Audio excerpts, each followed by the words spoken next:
If you try to control the variety of situations that may pop up in your face tomorrow morning, all that'll happen is you will become a very limited life.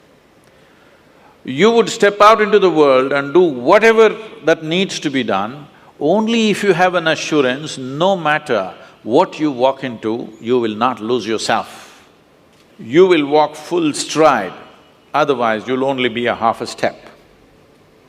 Most human beings are half steps because the fear of suffering.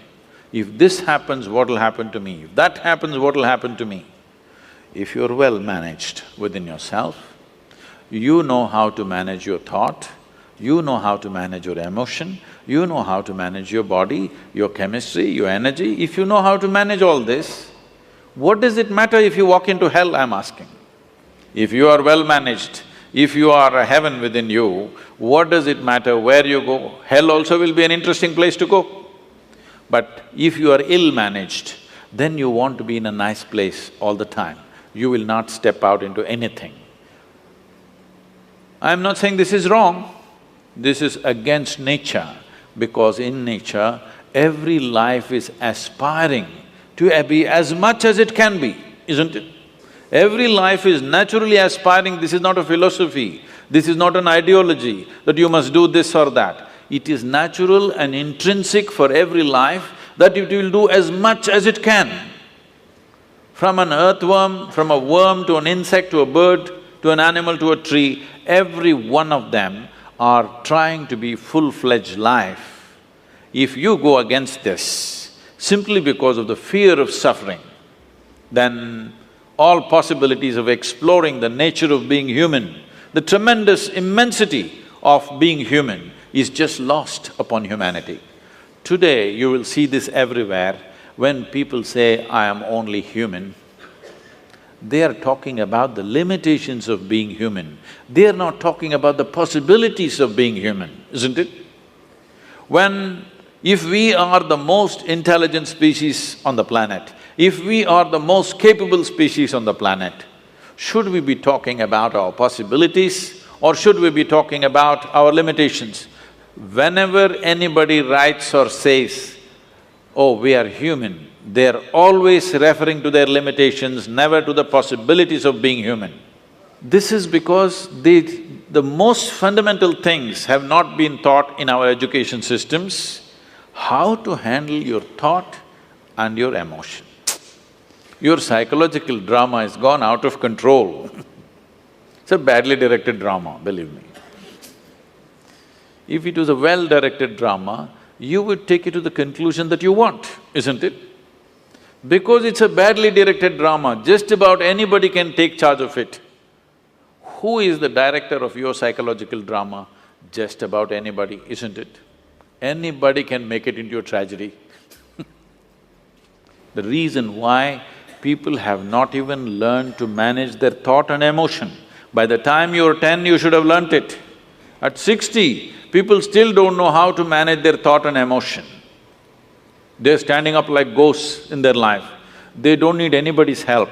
They can go on endlessly creating suffering for themselves. Now, suppose you did not know how… you have normal hands and you do not know how to use it.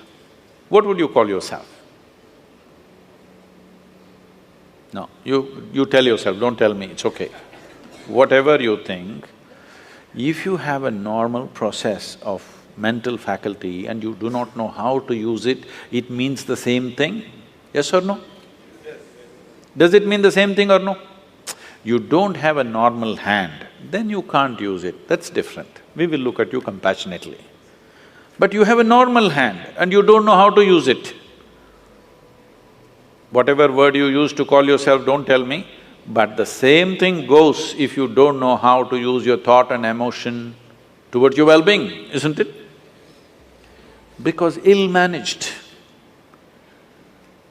because the fundamentals of life are not grasped. What is the nature of my existence? If you don't know this, how do you manage it? Only if you grasp the nature of something, then you learn to manage it, isn't it? You don't even see what it is, how to manage it? There is no way to manage it. So the first and foremost thing, that's why, is called realization. You must understand this. In this country, in this culture, we never refer to any kind of spiritual realization as an attainment. We only said it is a realization. Realization means you simply saw what is already there. You did not invent anything. You did not climb the top of a mountain. You are beginning to see everything just the way it is. But that has become such a rarity that it is being hugely valued. You're paying too much attention to everything around you, not enough attention to this one. But the quality of your life is essentially determined by how you carry this one. Yes or no? This moment, what kind of clothes you're wearing, what kind of car you parked outside, what kind of home you live in does not determine the quality of your life. This moment, how joyful are you feeling within yourself determines the quality of your life, isn't it so? Nothing has been done about it. You think it'll happen in consequence, and you're setting impossible goals for your happiness. If I have to be happy, my wife should be like this, my husband should be like that, my children should be like this, the world should become some other way. Well, these are impossible conditions you're setting for your happiness and peacefulness. Now that you have compromised yourself to peace, why I'm saying compromise yourself to peace is because a lot of people have given up aspirations for being ecstatic or blissful. If I'm just peaceful, it's enough. Even the so-called spiritual leaders are going about and saying peace is the highest goal in your life. Peace is not the highest goal in your life. If you want to enjoy your lunch today, you must be peaceful. Yes or no? If you're not even peaceful, there is nothing in your life that you can do in a worthwhile way. To be peaceful essentially means this, that you're not messing your mind. To be peaceful means that your system is at ease. You know how to conduct your mind, you know how to conduct your emotions, your body and your energies. You are peaceful. It is not a rocket technology, it is the most basic thing. You have a dog at home, you give him his food, he sits peacefully.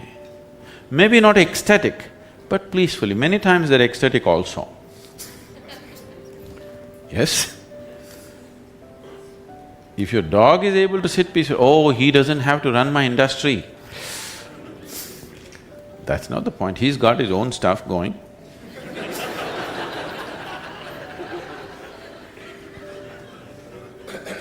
See, it has nothing to do with the external activity that you're doing. It's got something to do with the internal systems as to how they're functioning. Essentially, it means neither your body, nor your mind, nor your chemistry, nor your emotions, nor your energy are taking instructions from you. They're doing their own thing. Once your machine is not in your control, being peaceful is impossible. I'll tell you, you get into your car and now you go there and you want to turn this way. You do this to the steering, it goes this way. Can you peacefully drive this car? Can you? No. Anxiety is natural, isn't it? This is what has happened to your vehicle. It's out of control. You've never done anything to find out where the steering wheel is, first of all.